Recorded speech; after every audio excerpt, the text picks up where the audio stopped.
we are live. So welcome to everybody that is joining us on Facebook, as well as those people who have joined us in the Zoom. We're really glad that you're joining us, and if you're watching this afterwards as well, please don't worry that you've missed any of the conversations. You can always comment underneath the video. This is our last workshop of the year, and it is on effective feedback. It's part 3 of our series of asking questions in the classroom. And I'm so delighted to be joined by our ambassador, Hamid. Hamid is one of our many exceptional ambassadors that we have here at Teach2030. And he's going to do most of it for us, which is wonderful. And I will be joining in a little bit. We will be asking you for some feedback yourself, seeing as this is on effective feedback. And so today we're going to do 3 things. We're going to identify the purpose of feedback, we're going to analyse different types of feedback, and look at applying effective strategies for feedback. We know that you're breaking up soon. A lot of you have your winter holidays, but hopefully you can think about these things for when you go back in January. Okay, over to you, Hamid. Good day, everyone. You're welcome to the final series of our questioning webinar. This will be the 3rd series. Am I right, Alex? Yes, this will be the 3rd. You are. So today, in our last webinar, we explored the importance of asking higher order questions to encourage critical thinking and deeper learning in the classroom. But there is a big question we need to ask ourselves, like what happens after students respond to those questions? And that's where feedback comes in. It's very important for us to give feedback, to follow up what a learner has said, not just for the sake of saying, but there should be a follow-up to what the learner has said. So feedback is a powerful tool that helps students understand the quality of their response, recognize areas of improvement, and build confidence in our learning area. So when we are giving feedback, we should know how powerful it is. It's not for the sake of just saying. It should help students to understand whatsoever they might have responded to our question, what they've responded, how has it been in line to the question we've asked. If they've gotten something good, do they need to improve on their response? So there is need for us to let them recognize area of improvement, and also feedback should build confidence. So as we move forward in the webinar, we are going to be talking much on how the characteristics of an effective feedback.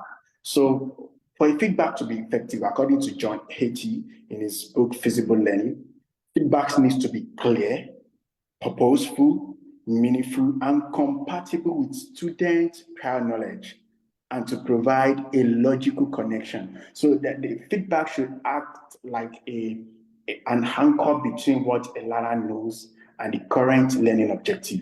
So it's very important for us to be careful when we are giving feedback. We should not go outside of scope. So, Sarah, the next slide. So we're looking at the purpose of feedback. Why do we give feedback? The first thing is it has to optimize student learning. It has to enhance the learning outcome. Learners need to, whenever we are giving, the sole aim of feedback should make learning outcome more clearer to our pupils. It should promote active learning. This should encourage our learners to take ownership of their learning. Any feedback that is not making the learner to feel comfortable and confident about the learning journey, it's not serving its purpose. So learners will take ownership of their learning whenever we are giving feedback. So those are one of those purposes a feedback tends to serve. Another thing is it provides clarity, or let's say strength, an area of improvement to learners. It makes learners to know what they are doing fine and what they need to get better at doing, what they need to work on. So as learners, as they are recognizing their strengths currently, they are also looking towards what they can do to get better, the power of yet. So the process of communicating feedback to learners, or when learners are also giving feedback to their peers, it should reflect strength and also what learners need to work on. And another thing, another purpose of feedback is to foster motivation. It should encourage the learner to go all out, to make them want to do more, to make them want to get a clearer picture of what they are missing, and also boost confidence.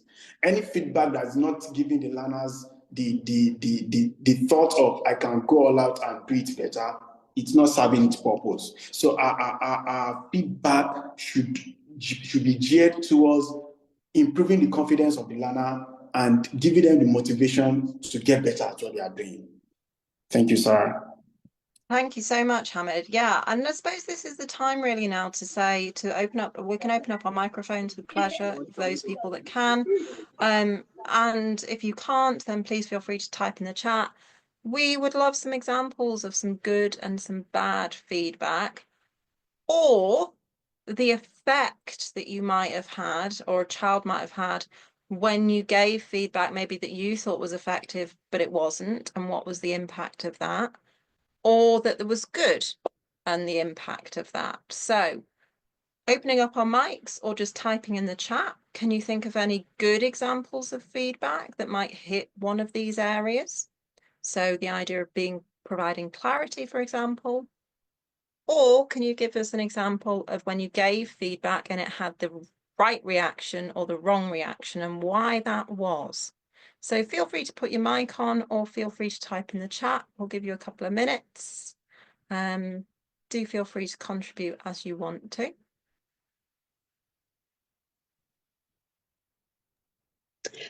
Alex, if I may. Go for it, Tandy. Go for it. Yes, thank you. As I'm listening to the presentation, you know what, it's an aha moment. It has been made very clear to me that, you know, independent learning, the right use of language, all these come together. If you don't use the right language to, you know, to teach or to ask questions to the learners, there's no way that they can get, you know, to give, they won't be able to give the right answers, meaning not the right answers, but, you know, they won't be able to respond with confidence, as they will not be sure whether that is what you've asked. So I think as teachers, it's important that we check the language that we use in order to, you know, enhance good learning. We check the way we ask the question, because, for example, why I say we check the way we ask a question, you cannot always say, do you understand? Yeah. Because what you're going to get is, yes, I do. Yes. I was a learner and I would say, yes, I do. I'm tired. Yes, I do. And once you go further, say, what is it that you understand? You'll realize that the question, your way of fishing for feedback did not work, because the learners cannot pinpoint what is it that they don't understand. So we need to be specific with our questioning in order to get good feedback. We need to be specific in line with the context or the content of the lesson thereof. Then there will be build up, of course, a question that comes after. As you are asking questions, you'll realize that, you know what, it will take you even you know, deeper and deeper to where you actually want to go. But it's quite important that we make sure that in our planning, the questions are that which are supposed to be asked. Not, do you understand? Do you understand? And yes, and then you move on. Yeah, I totally agree with you. And I think that, so a few things you've said, the idea of pinpointing feedback and the idea of language. So if we look at language we use written and spoken when it comes to feedback. You know, we might mark their exercise books, and that's a chance for us to write language down as well. And we need to think carefully about that language, and the idea of pinpointing as well, I think super important. You know, I had a student yesterday and we were studying a poem, and I asked them what they thought, and I didn't have the same understanding of that point as they did, whatever it was, and I thought they were wrong. But rather than saying, you've misinterpreted the poem, What I actually asked them was, what made you think that? So what I was asking them to do was to provide clarity on their own thought in the first place. And what she did was she explained how she got to that conclusion. And what I went was, oh, okay, I didn't see it like that, but most people have this interpretation instead. But what you need to do, rather than just saying what you think, is explore yourself a bit more. So sometimes with our feedback, rather than just saying you're wrong, which doesn't provide any clarity to anybody, and it doesn't foster positivity, and it doesn't foster their own sense of self, what can be helpful is to say, what made you think that? Because then you have the idea of, well, you need to clarify where the disconnection came. So that can be a really just simple and useful question that does not bring down their confidence, but what it does do is get them to try and clarify themselves why they've said it, and then you're much clearer about what they've said, what they're thinking. We've got some ideas. So Sarah says we use a whole class feedback sheet where we identify strengths that the class have achieved and weaknesses that have come up across the class. We name students who have particularly done well and give a choice of tasks for improvement based on their own areas of need, which they will know from the grades they achieve. We use peer assessment and what went well and even better if. We have looked at that, what went well and even better if, in our independent learning course. So thank you so much for that, Sarah, and thank you so much for that, Tandy. We'll move on a little bit, I think, because we know it's quite a short workshop. So in terms of the characteristics of effective feedback, very much the idea of being specific and clear, rather than just good job, try harder, you're wrong. It's the idea of trying to be quite specific about where they've gone wrong. Timely. You know, it's really important if they hand you a piece of homework, for example, that you don't come back to it 3 months later. It's certainly the idea. And, you know, sometimes the hard thing about in class verbal feedback is that we have to be timely there and then, and we have to think on our feet. And we might be busy looking at the behaviour of 50 other children in the room. And that can be really, really hard to be specific and clear whilst also being timely. Again, if you're really, really busy, it's about having those standard questions of what made you think that might just help you out. Constructive and oriented growth. So trying not to discourage the learner, it's about the idea of growth mindset language. Aligned with the learning goals, if you've got learning objectives that you've put on the front of the lesson, you know, I often use this one. If I'm working on vocabulary and trying to improve the vocabulary descriptive writing, and we're looking just at vocabulary that lesson, then I don't necessarily just bring in lots of things to do with punctuation. You've written the capital letter wrong, you've written this wrong, because it's not necessarily aligned with the goal of the lesson, because the goal of the lesson was about improving vocabulary. So I might say something like, can you replace the adjective in this sentence? So that would be very specific and very clear. And then it would be aligned with the learning goals. And the encouragement of self-reflection. You know, Teach 2030 courses encourage all our teachers to be reflective, and we must promote that in our learners too. So some examples of some great ways to use feedback. So the feedback sandwich.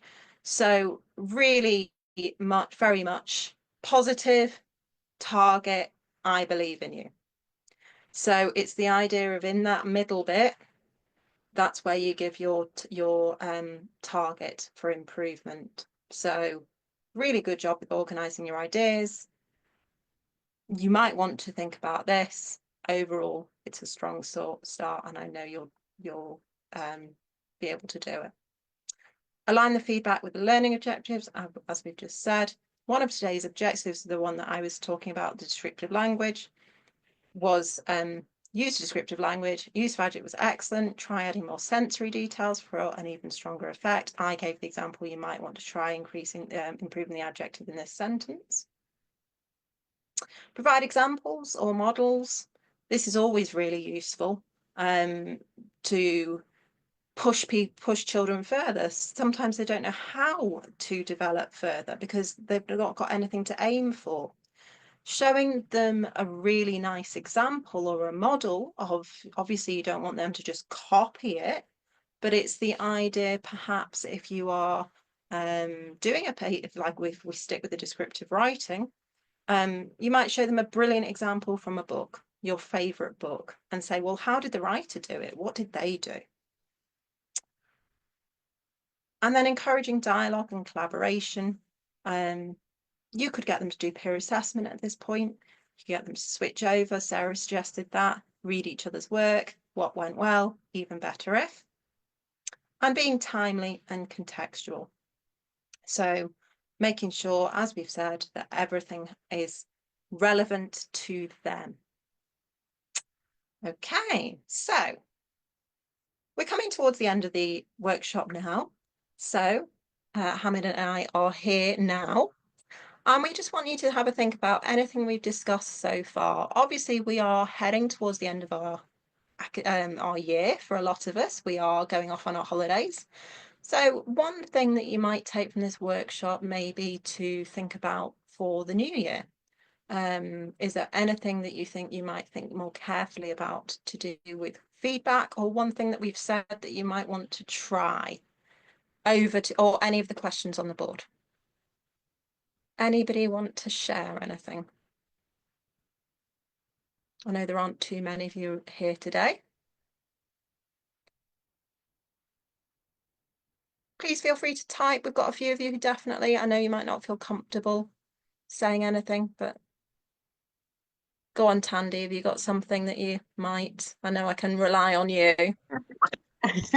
You know what, I'm using my phone, my laptop is giving me problems, so I'm trying to tap on mute, unmute and all that.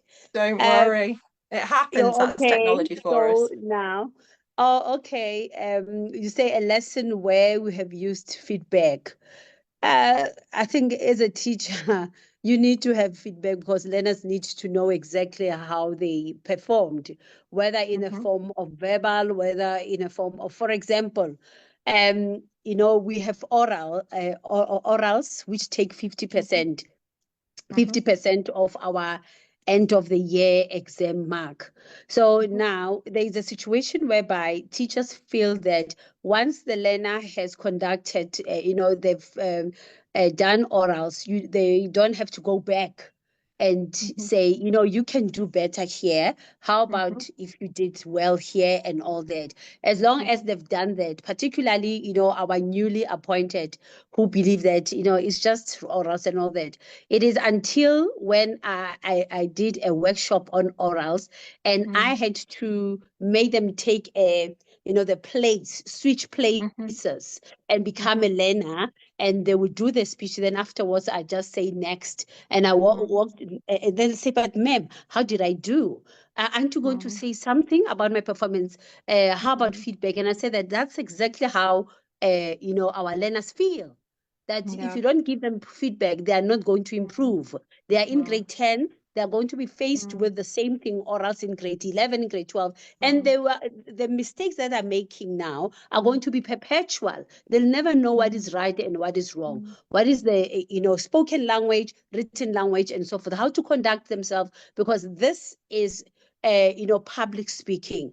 So that was one of the eye openers for me, especially because I had thought that they were doing it in the classroom, you know, giving feedback as I will be giving them feedback. And I realized that it was not happening. That's why the marks were not that improving. But after we went through one of the workshops about feedback and the strategies thereof, you know, there was some sort of improvement when I went back to moderate the orals. And then I had to go back to them and give them feedback on what my findings, what worked and what didn't, and what could be better. And I decided, I realized that after my workshop, what worked was more than what could be improved.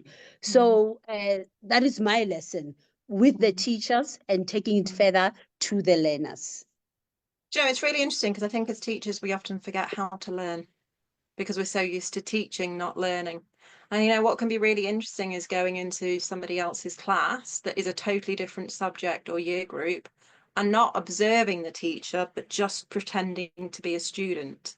So, you know, if you're in a secondary school and your subject is maths, going into a science lesson, a physics lesson, and then just sitting there and trying to learn and seeing what happens.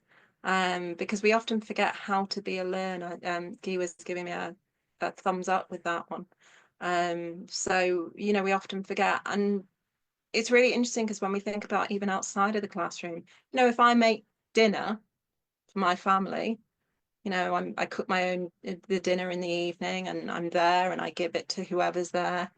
I want people to say, oh, that tasted good, or I didn't like that, or you can make that again. Because it's human nature. It's human nature to want the feedback. So TVET Centre, I don't know who this person is, but TVET Centre for Professional Training Research has raised their hand.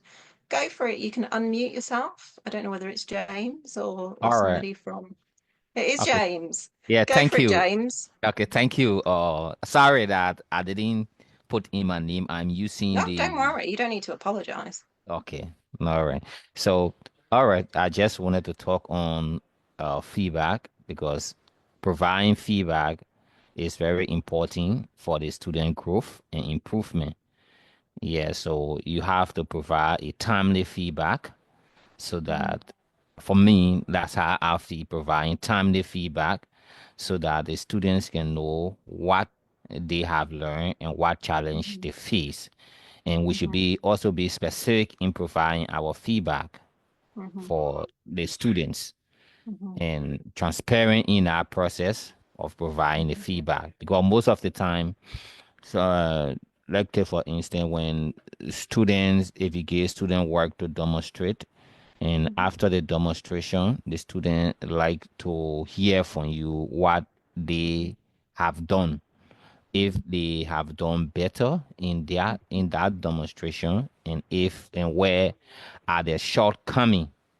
So feedback is very important for the growth of the learner from our side because most of the teachers sometimes they tend to provide even the test and maybe the student fee and then but they don't explain to the students what make the student to fee or if they find out from the student what challenges the student face. So there should be time that you provide the different kind of feedback for the students that so the students can be able to maybe from their side, if the challenge from their side, they can be able to tackle that to make the necessary improvement in their education, in their learning. So Yeah, I agree. And I think also if you don't give timely feedback, you're not looking at stuff soon enough. So if somebody's done some homework, if you don't know how they've done, you don't know what they know and don't know. So your planning can't improve as well. yeah. That's another point too. Giwa Halim, you've got your hand up. Feel free to unmute yourself. Yeah, thank you so much. Can you hear me? Thank you for joining us. Yeah.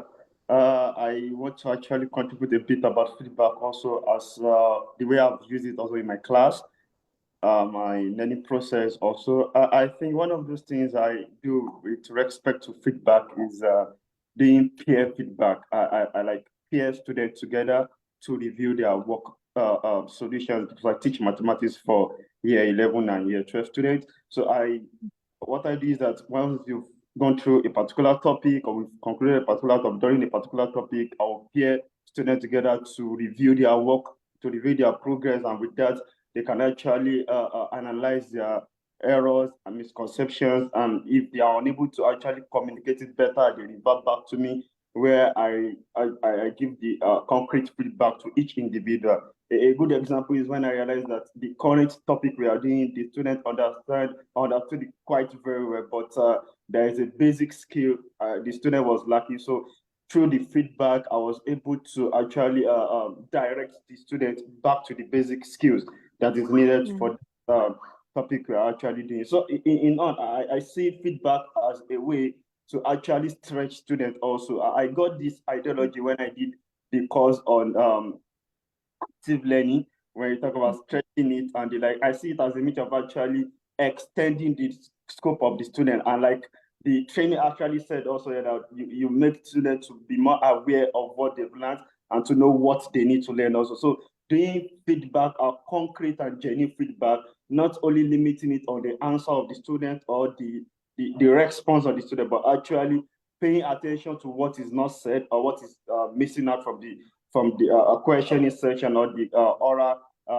aspect of it. It gives the chance for the learner and the teacher also to know the loopholes and also the pointers to where the learner needs to fill up, and also where the teacher also needs to actually improve, probably in terms of instructional delivery and every aspect of learning aspect also. And also, I think in my own approach, it actually gives a room for the learners to interact and help each other to improve. Hello?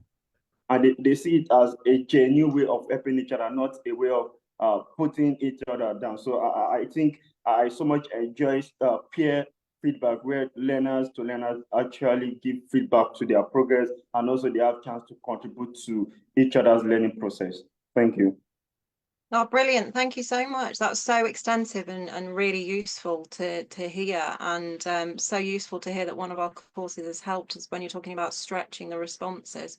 That stretch it is a really great technique for that. I've popped you a direct message on Zoom. Let me know if you can't see it, just with my email address on it. So feel free to reach out and email, because we're always looking for ambassadors who are articulate and can really see how the courses have improved their work. So do feel free to reach out to me.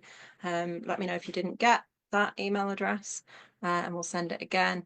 But yeah, no, really nice. Thank you so much. I think probably it's time to move on, because we're on past, and it's only supposed to be a short workshop. I know most of you are on our Teach 2030 website, but I'm going to hand over to Hamid, who's going to tell you a bit more. Thank you, Sarah. Thank you very much. So hello? Hello, we can hear you, Hamid. Great.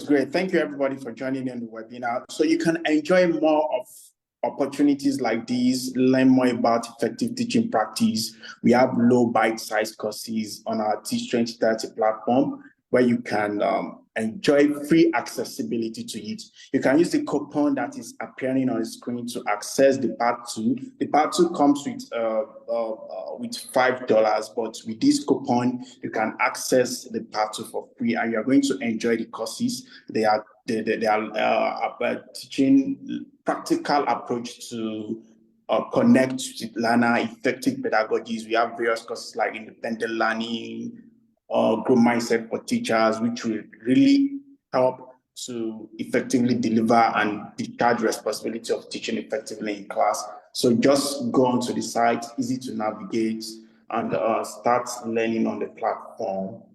So you're gonna enjoy it. That's a promise. Oh, thank you so much, Hamid. And I think we're pretty much there. So do feel free to, like Hamid said, sign up to our Teach 2030 courses. And as Hamid said, you can access that part 2 for free. So no cost at all with that code. And we've got lots else going on with our YouTube and Facebook channels, our newsletters, and we really try to make our courses as suitable as possible for our teachers out there. And the last thing just to say is thank you so much for joining us today. My special thanks go to Hamid, who has hosted most of this workshop and designed it. So thank you so much, Hamid, for all of your hard work. And we wish you all a really happy 2025. We wish you all a wonderful festive season. Enjoy, and a happy, healthy 2025. We will see you in 2025. Thank you so much, everybody. Thank you, Alex. Thank you, Thank everyone. you. Thank you so Bye, much. Enjoy everybody. 2025 as well. Thank you. Bye-bye. Thank you. Bye.